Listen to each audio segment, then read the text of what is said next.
Demilitarisasi angkatan bersenjata Ukraina terus berlanjut di pemukiman Volchansk. Kali ini kerusakan akibat kebakaran terjadi pada Brigade Jaeger terpisah ke-71 yang hampir tidak ada yang tersisa. Rekamannya ramai beredar di media sosial Telegram pada Rabu 7 Agustus 2024. Tampak dalam rekaman militer Rusia melancarkan serangannya dengan melemparkan serangan granat mematikan ke dalam rumah tempat perlindungan tentara Ukraina. Setiap upaya angkatan bersenjata Ukraina untuk mengambil posisi berakhir dengan kekalahan telak.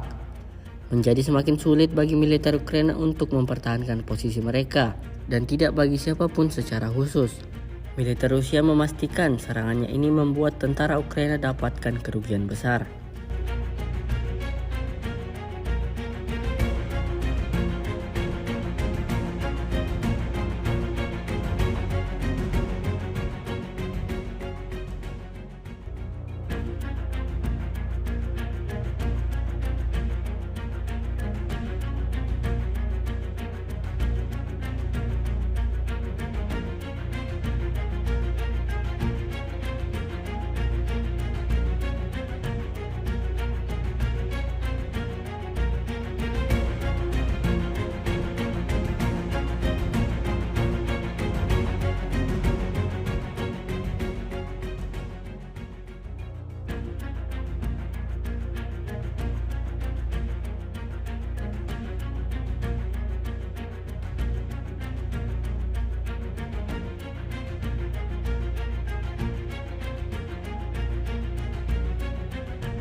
Download Tribun X sekarang, menghadirkan lokal menjadi Indonesia.